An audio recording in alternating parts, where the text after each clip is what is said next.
Leave the key and don't come back, my father said over dinner. My mother didn't speak. She only stared at her plate and nodded. This house was never yours. My sister handed me a suitcase. It was already packed. Room by room, they had erased me from their lives until the bank finally called and everything unraveled. Leave the key and don't come back, my father repeated, laying his fork down like a gavel. His tone was calm, calmer than it had any right to be. But it didn't need volume. Finality always echoed louder than fury. Across the table, my mother stirred her mashed potatoes like nothing around her was collapsing. She never once looked at me. This house was never yours, she murmured at last, eyes glued to the food. No emotion. No hesitation. Then Claire, my sister, the perfect one, the golden child, the chosen heir, rose from her seat. Her lips pressed into a thin, smug line. She reached beneath the table and pulled out a bag. A suitcase. Already packed. My suitcase. She set it down beside me with precision. Thought you'd put up a fight, she said coolly. Figured you'd cause a scene. I didn't respond. I couldn't. This had been planned. All of it. Together, they had prepped for my removal like clearing out clutter. I had been erased. Scrubbed from drawers, stripped from photos, deleted from memory until now, this was the final sweep. Silence swelled in the room, broken only by the clinking of a spoon against porcelain. Then my father drove in the last nail. We did what we had to do. Don't make this harder than it already is. And that's when I truly felt it. The weight of being unwanted. But I didn't beg. Not this time. I picked up the suitcase. And then the phone rang. The bank. No one moved. That's when everything began to fall apart. My name is Jordan. Jordan Reyes. 24. Graduated college carrying debt I never created. Raised in a house where I never quite belonged. Ever feel like a guest in your own home? That was me since I was 12. Too emotional. Too intense. Too much. Not like Claire. Claire. The one with straight A's and a pageant-worthy smile. Claire, who broke the rules and got praised for her boldness. Claire, who crashed a car in my name once and shrugged it off. It's not like you were using your credit anyway, she'd said. I, on the other hand, missed curfew once, and Mom made me sleep in the garage. They say men aren't supposed to care. But I did. I cared so much it choked me every night. I used to think that if I just tried harder, stayed quiet, worked extra hours, paid off bills no one asked me to, maybe they'd see me. Maybe they'd care. They didn't. They used me. Now they erased me. Meet my family. Dad, Richard Reyes, 56. Built like a wall, emotionally and physically.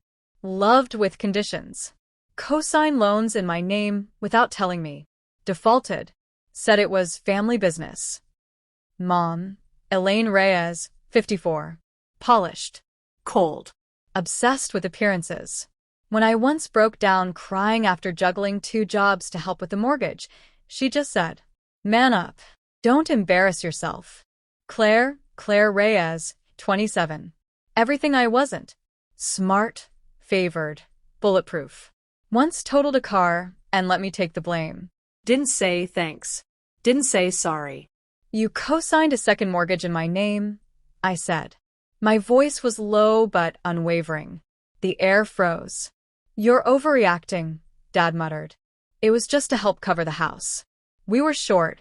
It's not like we didn't feed you growing up. That's not how this works, I replied, my voice cracking.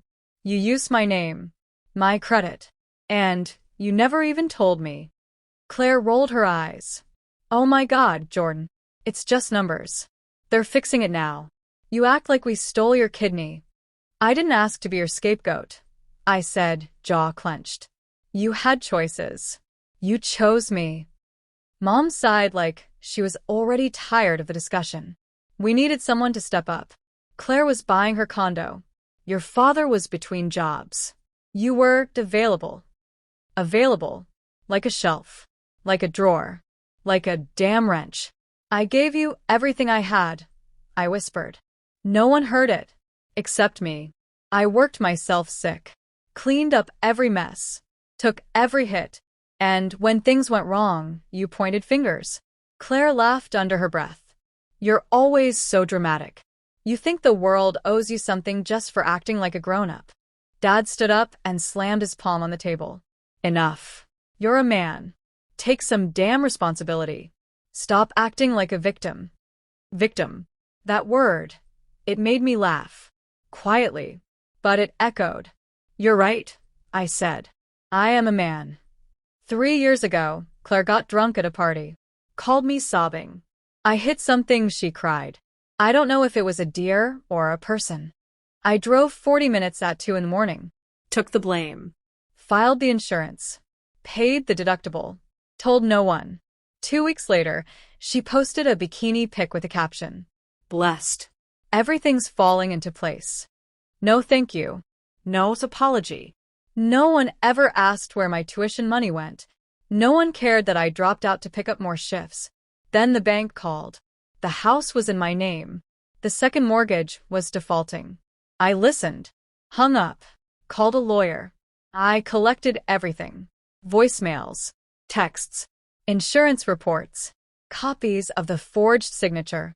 Unpaid taxes they never sent me. And I mailed it all. To their jobs. To their neighbors. To a journalist I once helped in college.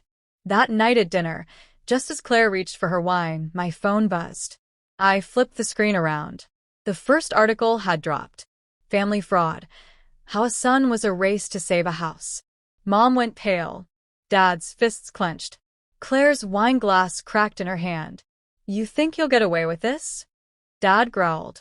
I already have, I said, calm as glass. You think this makes you better than us?